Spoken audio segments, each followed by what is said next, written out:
Okay, good afternoon. My name is Kim Armstead, Public Information Officer with the Oakland Police Department. Today, Oakland Police Chief LaRon Armstrong will be providing a recap of the 4th of July holiday weekend. Joining the Chief is Deputy Chief Beer, who oversees the Bureau of Field Operations West End, and Lieutenant Shavies, our Homicide Commander.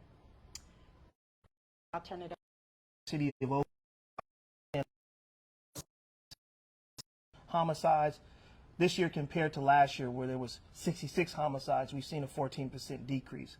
We also recovered over 860 firearms this year.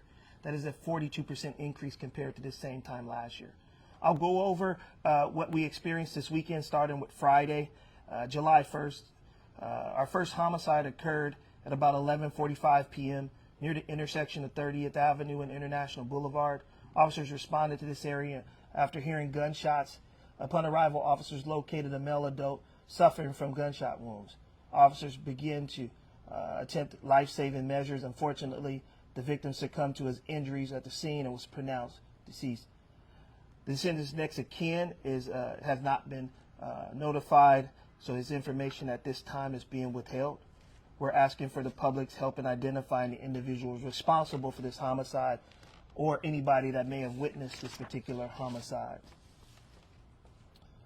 We then, on July 4th, early morning of 12:30 a.m., we responded to the 300 block of Perkins Street, where our Communications Division received a 911 call from a community member requesting a welfare check for a family member.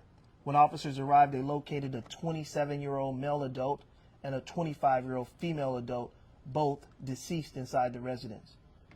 OPD Homicide Division responded to the scene and classified this case as unfortunately a murder-suicide. We're still investigating all of the circumstances regarding this incident. We did recover the weapon on the scene that was used in the crime. We do not believe that there's any outstanding suspects involved in this incident at this time, and no risk to public safety.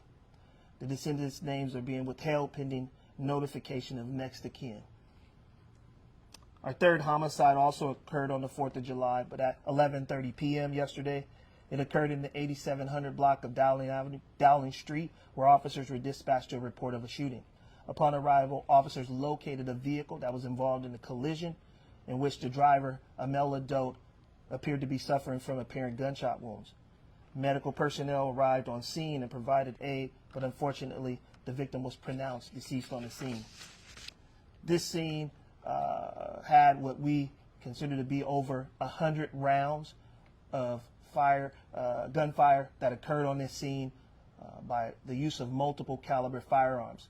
We estimate at this point 3 handguns were used to shoot up this particular vehicle, which led to the tragic death of the gentleman inside the vehicle.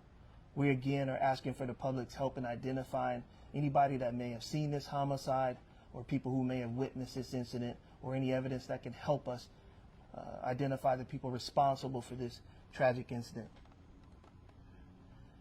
On to our shootings. I'll start off with our first very challenging shooting that we had. We're investigating multiple shootings that occurred on the 4th of July. The first incident occurred around 8:30 p.m. yesterday in the 2500 block of 26th Avenue. Upon arrival, officers located a 3-year-old child who was suffering from an apparent gunshot wound. The child was suffering from severe injuries to his torso area. Due to the injuries, our officers elected to immediately transport the child to the hospital in their patrol vehicles for treatment. Medical staff advised us that had the officers not elected to transport this child in their vehicles, this child would not have survived his injuries. The child is currently listed in critical but stable condition. We're investigating the possible involvement of a relative in this particular shooting.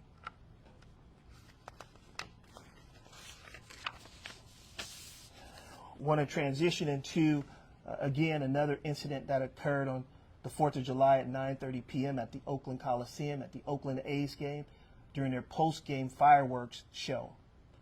OPD officers responded to investigate injuries in the 7,000 block of Coliseum Way. Following the Oakland A's post-game fireworks show, officers were notified of a possible shooting victim inside the ballpark. During the preliminary investigation, officers made contact with 3 victims who were struck by bullet fragments, either on the field or in the stands. A fourth victim later walked into a local hospital and advised of the shooting and appeared to be related to celebratory gunfire, which occurred throughout the city of Oakland. A fifth victim was contacted the department today regarding their injuries.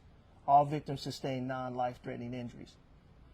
This particular shooting really brings to light that when bullets go up, they also come down.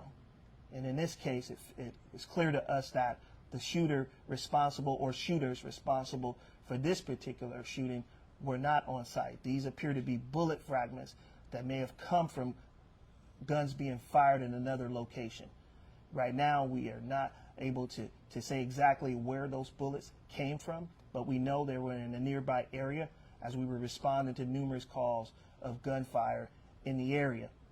We have canvassed the entire Coliseum, both within the Coliseum and within the parking lot area, and we don't believe that this shooting occurred on the Coliseum premises. But we are continuing our investigation. OPD will continue to work closely with the Oakland A's and their security staff to ensure safety for all those that attend future A's games at the Coliseum. For each A's game, we always have a detail deployed at the A's game. We will continue to do that. The Coliseum and the A's game continue to be a safe venue. The Oakland Police Department and Crime Stoppers of Oakland are offering a $20,000 reward for information leading to the arrest of the individuals responsible for any of the violent crimes that we have mentioned so far, including the 3 homicides, as well as the shooting at the Oakland Coliseum. And then lastly, I want to speak to sideshow activity that occurred in the city of Oakland. In particular, last night on the 4th of July, the city of Oakland had upwards of 200 vehicles come to the city of Oakland involved in illegal sideshow activity. We made contact with these vehicles to disrupt this illegal activity. We ultimately towed over 27 vehicles. In all this weekend, the Oakland Police Department has recovered 12 firearms, half of which we recovered on the 4th of July. We'll be posting photos of recovered firearms on our social media so our community can see just how significant the gunfire was in the firearms that were being used in our city last night. Several of the weapons recovered were automatic weapons and rifles. We also had a lot of hard work done by our officers. I just want to thank all of the Oakland police officers who worked over. We had extra resources out this weekend.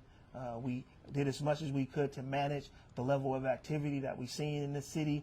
And I want to thank the officers. There were very long hours, lots of things that we were responding to, not only fireworks, gunfire, calls for service, managing critical incidents like 3 homicides, but also trying to just manage the high call volume as a result of all of the things that were happening in the city. So really appreciate the hard work of the men and women at the Oakland Police Department, because not only did they handle it, they did it in a safe way, safer for our community, safer for themselves. So thank them for their work. And then with that, I'll take any questions. I have a question about bullet fragments, and don't look at me because I just forgot my long cord, so Don't worry you about can just look ahead. But explain how it happens that a fragment, when it goes up, it then explodes. I don't understand the physics. Yeah, so, excuse me, sorry.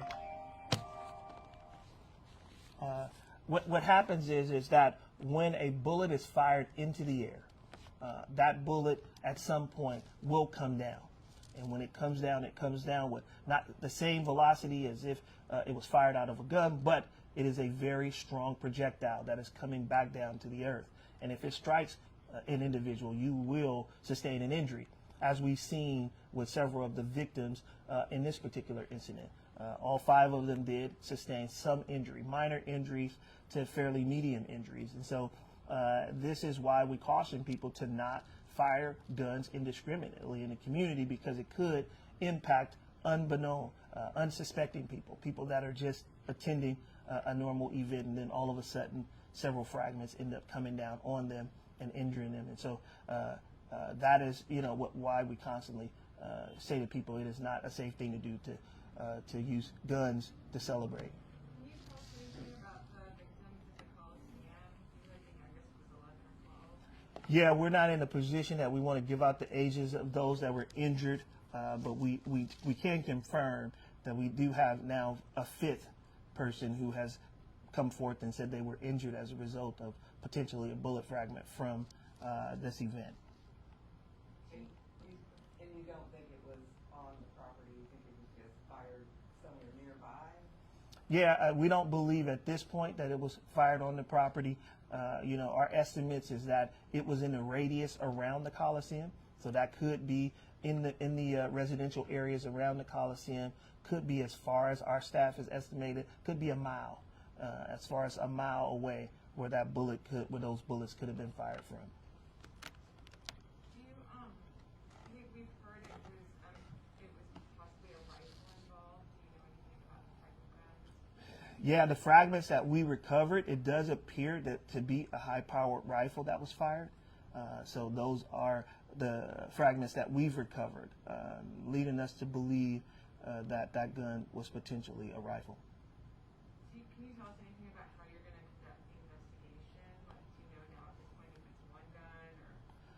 Yeah, I think what we really are going to rely on is communities, coming forth with information to help us better understand who was firing rifles in the proximity around the Coliseum within that radius. We know that there was a lot of gunfire in the city yesterday, but we're hoping that somebody can help lead us to that individual. The one thing that we can do is compare bullet fragments to another firearm that fired that same bullet, right? And so while we don't have the sort of ballistic evidence we would like in terms of casings where we could examine them, but we can examine bullet fragments. Yes. Are you allowed to share the ethnicities of the two homicides that happened in East Oakland? I won't be sharing their ethnicities at this time, but we can get you that information after the coroner has released the names of the victims. Okay, and was there any other individual in the vehicle during the homicide on the 8700 block? It doesn't appear at this time that there was a second victim or anyone else inside the vehicle. With the number of rounds that was fired into the vehicle, it would seem like somebody would have sustained some injury if they were inside the car. We also have no information from witnesses that someone exited the vehicle. So we don't believe at this time there was a second victim. Chief, can you talk a little bit more about the 3-year-old who was shot? You mentioned that a family member might be involved. Can you talk a little bit about that? Yeah, I mean, we are investigating who was all inside the vehicle, who the ownership of the firearm that we know was used in this particular crime. And so all of those things link back to relatives. And so we are focusing in on a couple of relatives that were in the vehicle and had some ownership or either connection to the firearm. Next question. Do you think that it was a mistake or do you think it was gunplay? I think what's important in this case is that a 3-year-old almost lost his life. Whatever the circumstances, I don't believe that a family member intentionally fired this gun and tried to injure this child. But I think what we would like to see in this case is that whoever was responsible for it would come forth and explain that to us. We will continue to investigate, and when we reach a point where we've identified who's responsible, we will make an arrest. But in this case, it just makes sense that if it was an accident, if it was whatever circumstances occurred, that the person responsible should come forward and speak to us about what happened. This child will be impacted by this injury for the rest of their lives as they remain in the hospital now. And so I think, it is in, I think being somewhat, compassionate to the injuries of the child that someone would come forward. That's what our hope is. I know you want to wrap this up, but one more question about We'll go. So we don't know yet if it was more than one gun at the A's game. Just for a clarification, will that be after you study the fragments? And then my question was, how do families feel safe at the A's games? Well, first question is that, yes, we will not know if it was multiple weapons until we analyze the fragments. The second thing is that the A's game has been safe for many years. We don't usually have incidents like this. The Oakland A's have provided fireworks shows for several years, and we've never experienced anything like this. But also we know that Oakland has had a problem for many years when it comes to how people celebrate the 4th of July. and celebratory gunfire has always been a challenge for us. We've appealed to the public every year to not engage in that activity, but it continues to happen. Unfortunately, somebody did it in the vicinity of the Coliseum, and the fragments came down, unfortunately, inside the Coliseum and in the stands. And it's very unfortunate that people were injured as a result of that. But again, it just highlights the importance of not firing guns indiscriminately. Chief, can I ask you a question about the Highland Park building that the police officers shot? I know this is a cross-country problem with too many guns. I mean, do you have any thoughts about what happened on the 4th of July in Highland Park and the police officers who were injured? First of all, my heart goes out to all of the victims of Highland Park, Illinois, as well as that community. I know that they are suffering as a result of a tragedy there. I will say that it's also concerning in Oakland that these weapons that we recovered this week could have caused the same type of harm and damage to our community. We know that high-powered weapons are in our community, and I've said over and over again, they have no business in this community. These are weapons of war, and we continue to see these weapons take so many lives. It is sad that it continues to happen, but I think this weekend, even in Oakland, I think we were lucky with the number of rounds that were fired in our city and the number of firearms that were being used in our city. We are lucky that we didn't have significant injury to people, and we're lucky that nobody was severely injured at the Coliseum as well. And so again, this just highlights how important it is that we do something about these assault rifles that continue to find their ways into communities and cause so much harm and damage. All right, thank you.